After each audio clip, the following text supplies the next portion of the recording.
जमा रखा है, लेकिन इस आंदोलन को ऑक्सीजन कहां से मिल रही है, अब इसका सबूत सामने आ रहा है। हरियाणा की कांग्रेस नेता विद्या रानी का बड़ा बयान सामने आया है। जींद के नरवाना इलाके में विद्या रानी ने कांग्रेस कार्यकर्ताओं से खुलकर कहा कि जरूरत पड़े तो किसानों को शराब बांटें, क्योंकि ये कांग्रेस को फिर से जिंदा करने का सबसे अच्छा मौका है। विद्या रानी अपने कार्यकर्ताओं को संबोधित कर रही थी। इस दौरान विद्या ने कबूला कि पिछले चुनाव में हार के बाद कांग्रेस का अस्तित्व खत्म हो गया था, लेकिन इस आंदोलन से पार्टी को जिंदा करने का मौका मिला है। विद्या ने कबूला कि कांग्रेस कार्यकर्ताओं ने इस आंदोलन के लिए अनाज से लेकर सब्जियां तक दान दी, ताकि किसी तरह ये आंदोलन चलता रहे। दोबारा से खड़ा हुआ, चाहे शहर में, डिस्ट्रिक्ट जींद में पद यात्रा, बाद में जैसे जैसे सारे गांव कंट्रोल हो जाएंगे, सभी गांवों का सर्वे हो जाएगा, हम प्रचार कर चुके होंगे, उसके बाद एक मत से हम डिस्ट्रिक्ट जींद में पद यात्रा करेंगे और वो पद यात्रा एक विशाल समूह के रूप में उभरेगी और हमारी कांग्रेस पार्टी को एक नई दिशा मिलेगी, नया बल मिलेगा और हमारी पार्टी एक नए तरीके से जन्म लेगी। क्योंकि देखो, इस बार जब हम हारे हैं तो हमारा अस्तित्व खत्म ही हो चुका था, लेकिन ये आंदोलन हमें जो मिला है ना, ये 26 तारीख को खत्म हो चुका था, लेकिन किसी ना किसी तरह, क्योंकि किसान के इरादे मजबूत थे, ये दोबारा से खड़ा हुआ और इतनी मजबूती से खड़ा हुआ कि इसको हमने चलाना है। किसानों ने तो अपनी किसी तरह की कोई कमी नहीं छोड़ी, हर जगह उन्होंने खाने का, पीने का, हर तरह से जितना उनके बल था वो काम किया। मैं तो यही कहूँगी कि हर साथी की जितनी भी हिम्मत है, चाहे वो पैसे रुपए से दान कर सकता है, सब्जियों से दान कर सकता है, घी का दान कर सकता है, जैसे शराब का भी कर सकते हैं, सारी तरह से मैं कहती हूँ जिस तरह से जिसका जो भी सहयोग बनता है करें और इस आंदोलन को बढ़ाएं। ये आंदोलन केवल एक किसान का नहीं है, ये हमारा सबका है और इसका फर्क हम सब पर पड़ेगा। हमारा ये कोई नहीं, अब देखो हर तरह का आंदोलन होता है, हर तरह का आदमी होता है। बीमार आदमी को क्या शराब नहीं दी जाती है ना, हर तरह के आदमी होते हैं, हर तरह की सुविधा चाहिए उनको। इसलिए मैं कहूँगी कि हमें आंदोलन को नए तरीके से एक संजीवनी देनी है। किसानों ने तो देनी है, हमने भी देनी है। अपने बूथ स्तर पर आप प्रोग्राम करिए, उसे मजबूती दीजिए, आगे जो भी सब भाइयों की सलाह होगी वैसा कार्य करेंगे, सबको साथ लेकर चलेंगे, मिलकर चलेंगे। धन्यवाद। तो विद्या रानी को सुन रहे थे आप, कांग्रेस की नेता हैं। वो कह रही हैं कि जरूरत पड़े तो किसानों को शराब भी बांटी जाए, क्योंकि ये आंदोलन जिंदा रहना बहुत जरूरी है और इस आंदोलन से ही उनकी पार्टी को जिंदगी मिलेगी। हालांकि लगातार किसान नेताओं की तरफ से कहा जाता रहा कि वो राजनीतिक लोगों को वो अपने मंच को शेयर नहीं करने देंगे, हमने वो भी होते देखा, लेकिन अब ये बात सामने दिखाई दे रही है कि कांग्रेस पार्टी किस तरीके से इस आंदोलन के पीछे है और इसको जिंदा रखने के लिए क्या क्या किया जा रहा है। में डिस्ट्रिक्ट जींद में पद यात्रा, बाद में जैसे जैसे सारे गांव कंट्रोल हो जाएंगे, सभी गांवों का सर्वे हो जाएगा, हम प्रचार कर चुके होंगे, उसके बाद एक मत से हम डिस्ट्रिक्ट जींद में पद यात्रा करेंगे और वो पद यात्रा एक विशाल समूह के रूप में उभरेगी और हमारी कांग्रेस पार्टी को एक नई दिशा मिलेगी, नया बल मिलेगा और हमारी पार्टी एक नए तरीके से जन्म लेगी। क्योंकि देखो, इस बार जब हम हारे हैं तो हमारा अस्तित्व खत्म ही हो चुका था, लेकिन ये आंदोलन हमें जो मिला है ना, ये 26 तारीख को खत्म हो चुका था, लेकिन किसी ना किसी तरह, क्योंकि किसान के इरादे मजबूत थे, ये दोबारा से खड़ा हुआ और इतनी मजबूती से खड़ा हुआ कि इसको हमने चलाना है। किसानों ने तो अपनी किसी तरह की कोई कमी नहीं छोड़ी, हर जगह उन्होंने खाने का, पीने का, हर तरह से जितना उनके बल था वो काम किया। मैं तो यही कहूँगी कि हर साथी की जितनी भी हिम्मत है, चाहे वो पैसे रुपए से दान कर सकता है, सब्जियों से दान कर सकता है, घी का दान कर सकता है, जैसे शराब का भी कर सकते हैं, सारी तरह से मैं कहती हूँ जिस तरह से जिसका जो भी सहयोग बनता है करें और इस आंदोलन को बढ़ाएं। ये आंदोलन केवल एक किसान का नहीं है, ये हमारा सबका है और इसका फर्क हम सब पर पड़ेगा।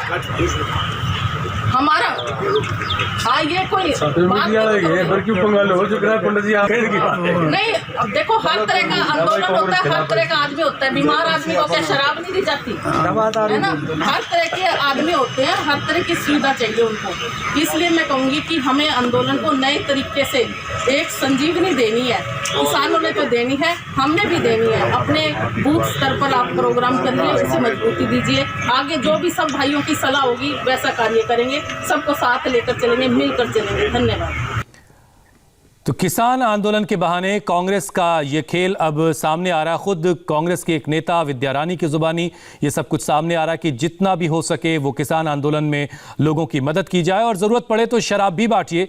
शराब बांटने की बात भी विद्या रानी कह रही हैं। हालांकि उसके साथ कुछ वो दलीलें और तर्क ज़रूर जोड़ती हैं, लेकिन ये साफ हो रहा है कि वो कह रही हैं कि जो पार्टी पूरी तरह से ख़त्म हो चुकी थी, लेकिन किसान आंदोलन के बहाने पार्टी को खड़ा करने का दोबारा मौका मिल रहा है और ये मौका गंवाना नहीं चाहिए। एक तरह से ये वो कह रही हैं और अपने साथ बैठे तमाम लोगों से ये इस बात की अपील कर रही हैं कि जितनी मुमकिन मदद आपसे हो सकती है, जिस भी तरह की मदद हो, वो किसान आंदोलन तक पहुंचाएं और इस आंदोलन को जिंदा रखा जाए ताकि उनकी पार्टी के लिए ये संजीवनी का काम कर सकती है।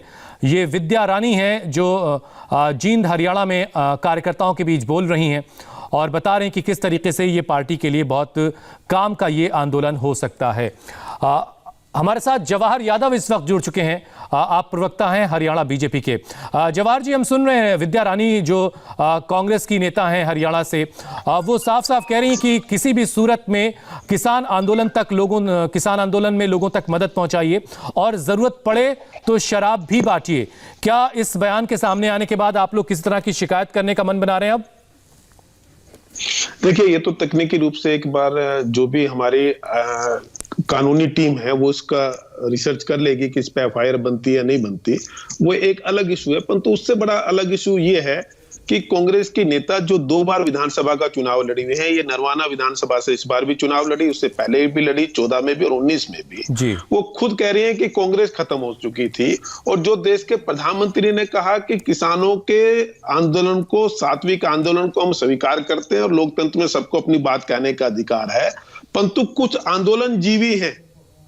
तो वो आंदोलन जीवी ये लोग हैं कि जिसका मुद्दा कुल मिला के कांग्रेस किसानों के लिए कुछ बेहतर करना है ये नहीं है, उनके लिए मेन मुद्दा ये है कि इसके दम पर कांग्रेस कैसे खड़ी हो जो मर चुकी है, और उसके लिए फिर नैतिक और अनैतिक जो भी रास्ते अपनाने पड़े उसके लिए विद्या रानी जी लोगों से अपील कर रही है कि शराब भी देनी चाहिए। इवन बीच में एक व्यक्ति टोकता भी है उनको कि ये सोशल मीडिया पे चल जाएगा, इसको आप दवा दारू कह लीजिए, फिर भी वो कहते हैं क्यों नहीं, वहां जिसको शराब की जरूरत है वो क्यों ना दी जाए। तो जहां कांग्रेस इतना नैतिक पतन हो चुका, किसानों को लेकर कोई चर्चा नहीं होती, देश के प्रधानमंत्री पूछते हैं नरेंद्र मोदी जी, कृषि मंत्री नरेंद्र तोमर जी पूछते हैं कि भैया इसमें क्लोज वाइज बात कर लेते हैं, बिंदु अनुसार बात कर लेते हैं, किस बिंदु पर आपत्ति है कोई नहीं बता पाता, ना लोकसभा में, ना राज्यसभा में, ना पब्लिक डोमेन पर। तो ऐसे अवसर ढूंढना, चाहे वो सीए हो चाहे अन्य विषय हो, जिसके नाते कांग्रेस इसमें घुसती है, आंदोलन भड़काती है, दंगे कराती है और अनैतिक जो भी रास्ते अपना सकती है अपने आप को पुनर्जीवित करने के लिए, सत्ता प्राप्ति के लिए, वो कांग्रेस कर रही है। उनका चेहरा एक्सपोज हो गया। ये कोई साधारण कार्यकर्ता नहीं है जिसके लिए आप कहे कि ये कोई उनके मंडल का कार्यकर्ता होगा, उनके ब्लॉक का कार्यकर्ता होगा, उनके जिले का कार्यकर्ता, जिसको आपने 2 बार विधानसभा का चुनाव लड़ाया। ये कुमारी सैलजा के बहुत नजदीक है और उससे ज्यादा ये भूपेंद्र सिंह हुड्डा के नजदीक है। जवाहर जी, जो आरोप आप लोग बार बार लगाते रहे कि कांग्रेस किसानों को भड़का रही है या विपक्षी दल किसानों को भड़का रहे हैं, अब वो बात एक तरीके से वीडियो के जरिए सामने आ रही कि विद्या रानी जो कुछ कह रही हैं उससे ये बात साफ हो रही कि वो नहीं चाहती कम से कम किसान आंदोलन जल्द खत्म हो, कोई इसका समाधान निकले। नहीं, बिल्कुल नहीं चाहती। और हम तो पब्लिक डोमेन में सवाल पूछते हैं। हरियाणा के मुख्यमंत्री श्री मनोहर लाल, इसके साथ में हमारे 2 राज्य है कांग्रेस शासित, राजस्थान भी और पंजाब भी है। ये 2 फसलें ही केवल एमएसपी पर खरीदते हैं, गेहूं और चावल, जिसका पैसा केंद्र की मोदी सरकार भेजती है। 2 फसलों का पैसा केंद्र की मोदी सरकार हरियाणा में भी भेजती है। उसके साथ फिर अपने किसानों को मजबूत करने के लिए हरियाणा के मुख्यमंत्री मनोहर लाल जी ने व्यवस्था की 7 फसलों को और अतिरिक्त हरियाणा के राजस्व से उसका प्रबंध करके 9 फसलों को वो एमएसपी पर खरीदते हैं। इसकी चर्चा कोई नहीं करेगा। मैंने तो आपके ही चैनल पर शायद एक बार किसी कांग्रेस की प्रवक्ता को कहा था कि जो हरियाणा करके दिखा रहा है, 9 फसलें एमएसपी पर खरीद रहा है, कम से कम राजस्थान और पंजाब में तो ये व्यवस्था लागू करा दीजिए छत्तीसगढ़ में तो ये व्यवस्था लागू करा दीजिए, महाराष्ट्र में करा दीजिए, उनकी बोलती बंद होगी। तो चलिए जवाहर जी, अब इंतजार करते हैं कि कांग्रेस के किसी बड़े चेहरे की तरफ से, किसी जिम्मेदार शख्स की तरफ से इस बयान के बाद क्या रिएक्शन आता है, क्योंकि राहुल गांधी, प्रियंका गांधी या फिर किसी और बड़े नेता की तरफ से क्या बयान आता है, उसका इंतजार हमें करना होगा। लेकिन साफ साफ दिख रहा है कि विद्या रानी जो है वो किसानों की भरपूर मदद करने की बात कर रही हैं और यहां तक कह रही कि अगर जरूरत पड़े तो उनको शराब भी बांटी जाए। बहुत बहुत शुक्रिया, बहुत बहुत धन्यवाद जवाहर जी हमारे साथ जुड़ने के लिए।